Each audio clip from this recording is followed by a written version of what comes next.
Bagaimana pandangan Ustadz tentang Ustadz Adi Hidayat? Apa mazhab dia? Bismillahirrahmanirrahim. Assalamualaikum warahmatullahi wabarakatuh. Sahabat beriman, siapa yang tidak mengenal nama Ustadz Adi Hidayat? Nama yang kini sudah tidak asing di telinga masyarakat Indonesia, terutama bagi umat muslim di tanah air. Ia merupakan seorang ustadz muda yang terkenal dengan penyampaian ceramahnya yang luar biasa. Seorang ustadz dengan teknik penyampaian ceramah dengan detail serta mendalam, tegas, namun tetap humoris, sehingga mudah dipahami oleh para jamaahnya.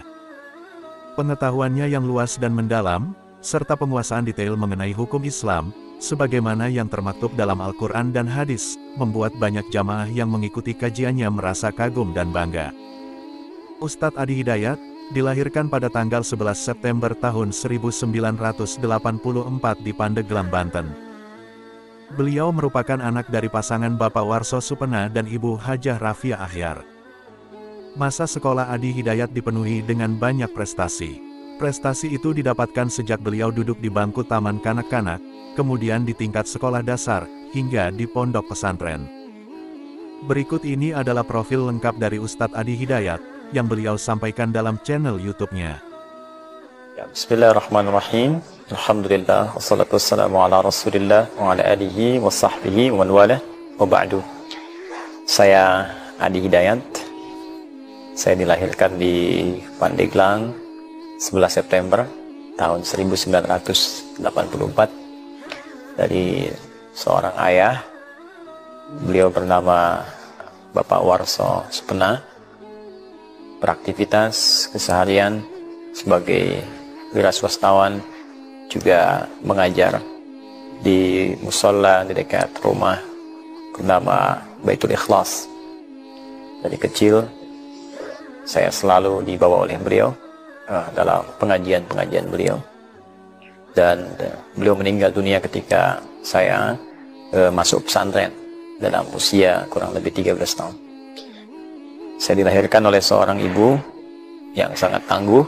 Beliau bernama Ibu Hajah Rafia Akhyar, yang berjuang sangat luar biasa dengan tenaga, keringat, darah, air mata, dengan pendidikan yang sangat luar biasa, perhatian yang sangat tinggi, sehingga bisa melahirkan putra dan putri yang sejauh saya ketahui cukup tangguh untuk menjalani tantangan-tantangan kehidupan sampai dengan masa kini.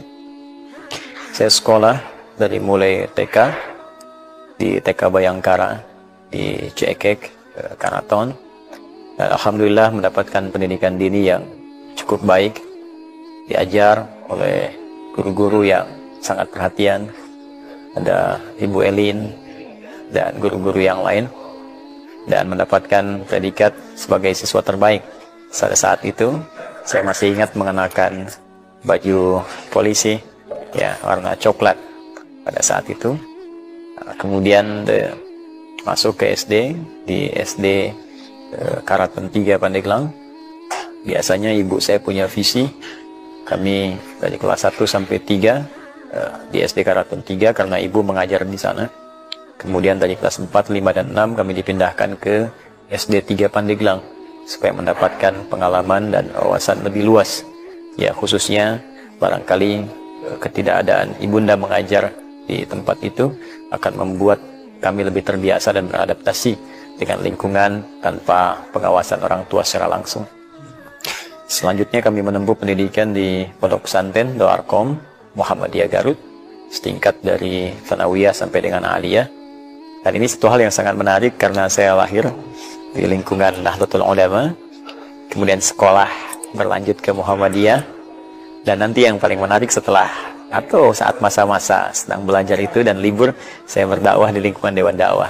Karena memang lingkungan keluarga kami berasal dari lingkungan yang sangat menarik. Sebagian besar beraktivitas di ormas Islam.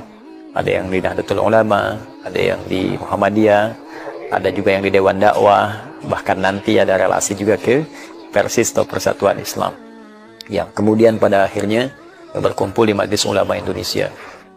saya selesai di tahun 2003 di Pondok Pesantren Darul Arqam, juga mendapatkan prestasi sebagai santri terbaik pada saat itu. Alhamdulillah bisa dipertahankan dari TK, kemudian SD, sampai juga dengan lulus pesantren setingkat SMA. Lalu saya mencoba untuk melanjutkan studi ke Timur Tengah, mengajukan kemudian permohonan untuk melanjutkan studi di Madinah Al-Munawwarah, namun terjadi sebelumnya bom Bali sehingga kuota semuanya ditutup. Dan alhamdulillah saya diterima di Fakultas Dirasat Islamiyah wal Arabiyah, FDI dikenal, ya, salah satu fakultas khusus yang bekerja sama dengan Kairo, Al-Azhar Mesir, bertempat di UIN Syarif Hidayatullah Jakarta. 2 tahun saya belajar, kemudian berlanjut ke Tripoli, Libya, mengambil jurusan bahasa dan sastra Arab. Ini saya ambil bukan karena sekedar ingin belajar bahasa, tapi memang rasa cinta saya terhadap Al-Quran yang sangat tinggi. Saya ingin mengetahui isi kandungan Al-Quran, dapat mencintai Al-Quran lebih dalam, mengamalkannya, dan berbagi dengan lingkungan sekitaran, baik di Indonesia ataupun di luar Indonesia. Ini yang menjadikan saya ingin mendalami bahasa Arab lebih jauh untuk bisa memahami dan mengajarkan isi Al-Quran dalam kehidupan. Kemudian di Tripoli, alhamdulillah, saya belajar cukup serius dan juga mengikuti beberapa talaqi terhadap masyayikh, guru-guru, atau tokoh-tokoh ulama dunia. Saya belajar tafsir di Al-Azhar, ya, bersama Syekh Muhammad Pontawi. Kala itu beliau masih hidup. Saya juga mencoba untuk belajar fikih dari Syekh Wahba Az-Zuhairi dan mengambil talaqi Al-Quran dari Syekh Dukali, Syekh Ali Al-Libi, Syekh Ali At-Tanzani, dari riwayat-riwayat yang berbeda. Alhamdulillah saya selesai, kemudian S1 di Tripoli dan berlanjut kepada S2, mengambil jurusan yang sama, linear, dan mengembangkan itu dalam konteks dakwah. Dan saat terjadi revolusi di Libya, kemudian saya kembali ke Indonesia dan melengkapi magister pada jurusan pendidikan dan bahasa Arab di UIN Sunan Gunung Jati di Bandung. Alhamdulillah, aktivitas dakwah kemudian berlanjut sepulang dari Tripoli.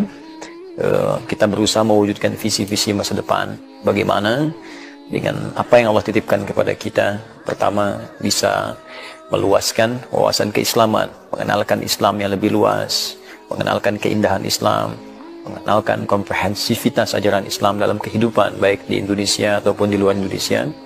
Dan yang lebih penting daripada itu, saya ingin bagaimana kemudian apa yang saya dapatkan bisa berkontribusi positif bagi tempat yang saya pijak, negeri yang saya cintai, yaitu Negara Kesatuan Republik Indonesia.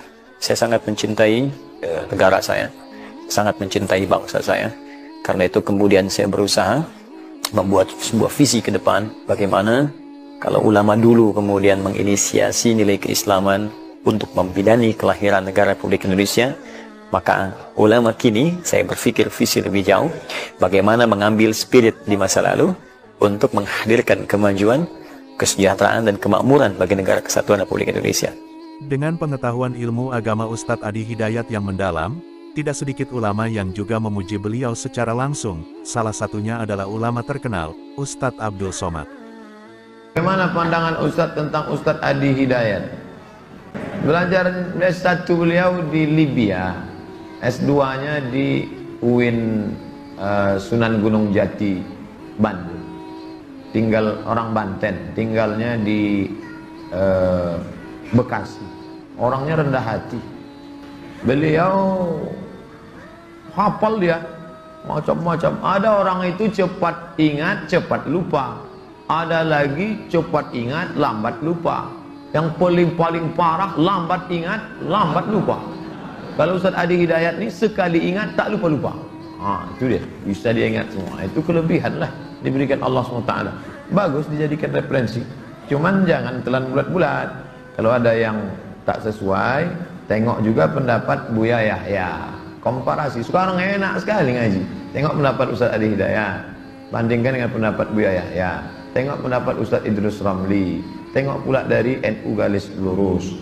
Semoga video ini bermanfaat bagi kita semua dan menambah tingkat keimanan kita kepada Allah Subhanahu wa Ta'ala. Wassalamualaikum warahmatullahi wabarakatuh.